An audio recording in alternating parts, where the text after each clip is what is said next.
It just turned 10:50 p.m. on a warm September night when the band returns to the USANA Amphitheater stage southwest of Salt Lake City for an encore. Though they make it seem spontaneous, the move is, of course, planned, and the song had, of course, already been picked. It's the perfect send-off that will leave the crowd buzzing and keep the band from violating the venue's strict 11 p.m. curfew. But as the show ends and the audience makes its way to the exits, another meticulously choreographed and time-sensitive show begins, one with far less fanfare. The tour's next stop is Ball Arena in Denver, 522 miles or 840 kilometers away, and that concert starts in exactly 21 hours. So now it's all hands on deck to get the band, their set, and their double-digit crew to Colorado on time. Really, this process of getting the band and company from Salt Lake to Denver, began a few hours ago when the tour manager headed into their backstage office along with the venue's promoter, carrying record of the night's box office receipts to hash out the money splits from ticket and merch sales to utilities and even clean towel fees before coming to a final settlement. While an unspectacular process of crossing T's and dotting I's, it's this step that makes the tour possible and really more than anything else, fuels the music economy today. The USANA Amphitheater, after all, holds a maximum of 20,000 guests. That's 20,000 potential ticket sales, of which the band will receive an already agreed upon split somewhere in the ballpark of 85%. Once the money's settled and the band's finished, though, all attention focuses on the loadout. To be playing venues like the USANA Amphitheater and Ball Arena, the band has to be big, and big bands tour with big staffs. This group, like most touring groups of its size, is broken into 3 groups. There's the A party, made up of the artists and their inner circle, the B party, made up of the band, dancers, and backup vocalists, and the C party, or the crew, from guitar techs to pyrotechnic specialists. To maximize overall efficiency and the comfort of some, each party's taking a slightly different path to Denver. For the A party, it's off the stage, and depending on timing, grabbing something to eat or a shower, then heading straight north in hired Suburbans to the Atlantic Aviation FBO at Salt Lake City International Airport, where a chartered jet is waiting. For the rest of the onstage talent, the turnaround is nearly just as quick. Dancers, background vocalists, and additional band members load onto tour buses that, depending on the configuration that the tour manager settled on months prior, can carry up to 12 people spread across 2 aisles of triple-stacked bunks. They're off the stage and out the door quick, but won't be seeing the other side of the Rockies until they wake up the next morning.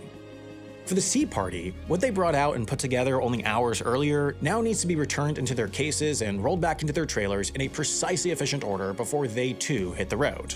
Under the oversight of production and stage managers, guitar techs carefully pack up guitars and riggers carefully dismantle the set. With the turnaround being so sharp, roadies working on the tour are joined by a hired set of local stagehands who help pack out everything from the band's audiovisual assets to the tour manager's office onto the trailers backed up against backstage. Once the venue's cleared, the C party, like the B party a couple hours ahead, jumps onto tour buses headed east, where showers and clean towels await them at the arena. And now the time crunch shifts from the crew to its drivers. None of the truck or bus drivers saw the band's show in Utah.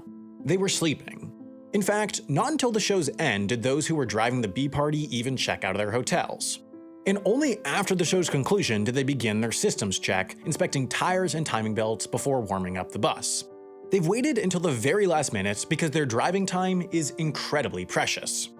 By law, they can only drive for 10 hours before they take a required 8-hour rest period, and with the electronic logging devices built into their dashboards and tracking the bus's every move, there's simply no cheating the 10-hour limit. Phasing down 500-plus miles on the Rocky Mountain Range, Denver stretches the limits of what's possible when adding in stops, morning rush hour traffic, and the potential of anything unpredictable. Move the bus too early, and the next night's concert might get stuck on the side of the road short of the destination in Denver. Now, to an outsider, the loadout process might look chaotic, and the pace of the tour may seem unsustainable or unmanageable. But though grueling and exhaustingly complicated, these massive nationwide tours function remarkably smoothly considering the variety of variables. And they have to. There's too much on the line for them not to. This is where bands make their money, and this is where deadlines are their absolute toughest. A band can't simply reschedule in the middle of a tour during the middle of the busy summer season. To make these tours run smoothly then, their managers leave no stone unturned. To minimize the chaos and limit potential mistakes, the band's tour began perhaps a month or two prior on the West Coast and had been in the works for upwards of a year. Knowing that dates fill quickly during the summer, their agent began negotiating fees and revenue splits with interested venues in the fall or winter prior, passing back and forth drafts of deal memos like these before ultimately coming to an agreement. With the concert dates penciled in and a spot to rehearse for a few days prior identified somewhere in Southern California, the tour manager then sent their dates along to truck and bus leasing companies to go back and forth on price and configuration that best matched the band's needs. And with the venues locked, stage managers and production managers began assembling advance sheets that outline every last technical detail about the venue, from bus and trailer parking to office space and AV capabilities and hookups that the tour could possibly need to know beforehand. Months ago, the tour manager also sent along a rider to each of the touring party's hotels, essentially a sheet of requirements that spans from ensuring late checkout or day rooms to asking about whether or not there's any construction happening nearby. If meals are to be eaten at the hotel, dietary restrictions are communicated through this document, as are allergies or ETAs, or even how room keys should be packaged and distributed. If the crew has an off day, it's important to find out what the bus parking nearby looks like and what's nearby for the crew to do. And if the band's famous enough, a likely scenario given the size of this tour, a rider will inform the hotel that access to back doors and service elevators will be required. These documents often run pages long and aren't exclusive to hotels either, as tour managers will send ahead riders for the venue's backstage setup, from food to layout, as well as a technical rider spelling out the AV and rigging needs the show requires. Though sent to each hotel and venue long in advance, these riders are dynamic documents that change and evolve along with the tour, so managers will update and resend riders weeks and even days before their arrival. While the artists would have arrived at Centennial Airport in the early hours of the morning and quickly transferred to their hotel, the rest of the tour's day begins around 9 a.m., laying in their bunks as their bus comes to a rest beside the loading dock of Denver's Ball Arena. Upon completing the 8-hour drive through Wyoming, the driver hooks the bus up to a provided 240-volt connection to deliver power without idling the engine, and joins the tour's other bus and truck drivers for the short walk across the street to the Spring Hill Suites Hotel, where day rooms are booked, to get their legally required rest before driving onward after the concert that night. The above-average 8-hour drive makes this day a particular challenge. Everything must run perfectly to get the show built on time. The first people into the building are the tour's leadership: the production manager, production coordinator, head of security, lead rigger, and potentially others. Their first stop is the catering room, where a local company set up breakfast over the hours prior. Next, the team meets with the venue's management to conduct a walkthrough and plan out the day's activities. They then work their way through the backstage, posting this day sheet throughout to give a rundown of key moments through the day, and also labeling different rooms for different purposes. They'd need a production office, where the management would set up their desks, dressing rooms for both the lead artists and their supporting acts, a storage room for empty road cases and extra equipment, a wardrobe room for the costume department to get their work done, and more depending on the size and scope of the tour. In addition, they put up maps and directions to these different temporary rooms and key permanent spots like the venue's shower rooms, given that nearly everyone lives out of the tour bus. Nobody should need to know where they are. In fact, through the fatigue, many of the tour's members might genuinely forget. Also early in the order of operations is making the final decision on the placement of the stage. In North America, most large concerts occur in indoor arenas otherwise occupied by NHL and NBA hockey and basketball teams, as is the case with Denver's Ball Arena. Given that traditional stages have, at best, 270 degrees of line of sight, these tours only sell a portion of the 360 degrees of seats surrounding the stage. But the exact number can be altered. Therefore, if the concert hasn't sold out, management might decide to bring the stage forward to kill some seats and make the venue appear more full, while if the concert has sold out, they do their best to push the stage back to give more seats to sightline and fit more on the floor, allowing them to sell additional tickets. But they'd have to make this decision quickly because they're on the clock and the setup has to start quick. The arena has no stage, no lights, no audio system, essentially nothing but an empty floor and some seats, while thousands upon thousands of people are expecting a concert in less than 10 hours. First in the order of operations is rigging. This is essentially the process of getting anything that hangs, be it lights, speakers, screens, prop pieces, or even the stage itself, up into the air. Typically, a tour will include a lead rigger, or perhaps a few touring riggers, who work with a far larger team of 20 to 40 local riggers to complete the incredibly time-sensitive setup process for a given concert. It starts with chalking out the floor, essentially marking the exact spot on the ground where a motor should hang above. The core of the rigging task involves using a combination of math and cables to hang chain motors in exact points from a grid of beams in the roof. More often than not, there is not a beam directly above the exact point where a motor is needed, so riggers hang two cables to bridge the gap between two beams. Knowing both the horizontal and vertical distance from a beam to their desired point, the Pythagorean theorem is used to quickly calculate the required length of rope along the third axis, and these lengths are marked on the floor with a standardized chalk diagram like this. They also mark out the length of rope needed to wrap around each beam, given inconsistency in width, and, if applicable, the length of a rope to hang beneath the connection of the two others. Finally, the exact point is marked with this symbol if it's up to a quarter-ton weight, and this for a half-ton, full-ton, and 2 tons, respectively. On a typical arena tour, there can be anywhere between a few dozen to over 100 rigging points that need to be assembled, so quickly, the team's upriggers harness up and head out onto the beams above, while the downriggers start laying out motors and other equipment next to the relevant points.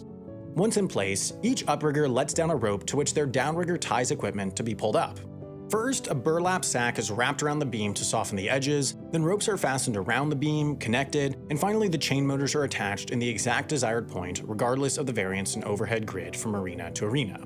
Precision and safety are absolutely crucial given that within a matter of hours, both the general public and some of the world's most recognizable artists will be standing below. The margin for error is essentially zero. But to provide a standardized experience in a non-standard set of venues, rigging is crucial. With anchor points set, the work of assembling lighting and audio trusses can go on, along with setting up the stage itself. Once each element is constructed on the ground, the motors above slowly pull them up into place, also allowing the tour to hoist them to a common height regardless of the venue's ceiling height. Typically, and especially with the late start in Denver, this entire process needs to be completed within 4 or 5 hours by early afternoon. Each department then takes a brief break for the lunch provided by the local caterers. While the tour always strives to carry everything they need for a given show with them, reality often gets in the way. That's why the ensemble of hired local labor always includes runners, whose job it is to head out into the city to grab last-minute necessities, be it something as simple as backstage snacks from Walmart or as crucial as fresh guitar picks from Guitar Center. But all the big tasks should be completed by around now, mid-afternoon, because that's when the artist arrives from their hotel and attention focuses on fine-tuning.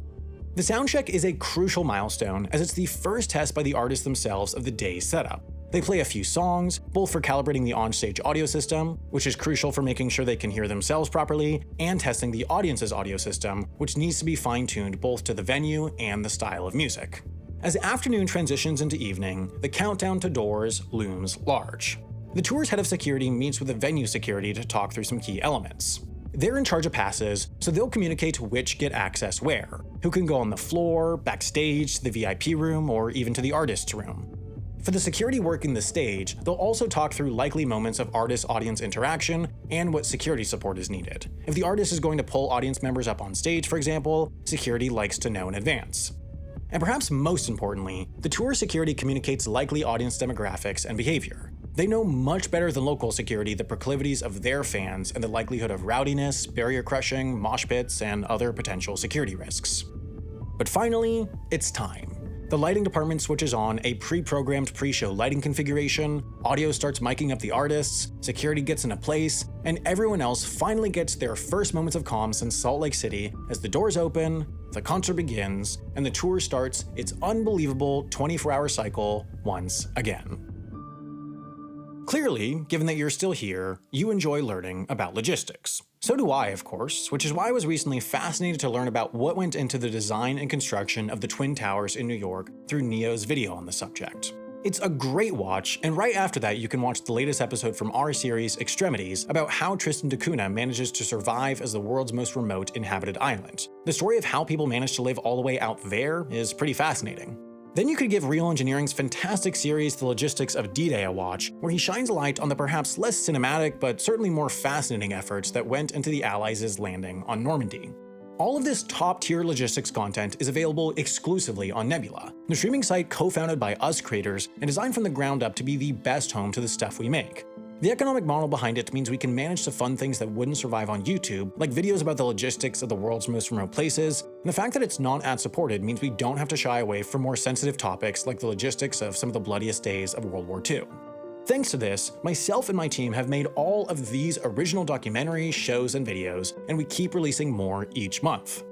Plus, there's plenty more from plenty of other creators that you will almost certainly already watch, but what makes this almost certainly the best deal in streaming is the best way to sign up for Nebula, the Curiosity Stream Bundle deal. When you sign up for any subscription at curiositystream.com/Wendover, they throw in a Nebula subscription for free for as long as you stay subscribed. That means you also get access to CuriosityStream's massive library of top-quality nonfiction shows and documentaries, like the fascinating series Inside the Mind of a Con Artist. And while that's already an unbeatable deal on its own, signing up not only helps support Wendover Productions, but almost the entire educational creator ecosystem. So head over to curiositystream.com/Wendover or click the button on screen to sign up, and thanks in advance for your support.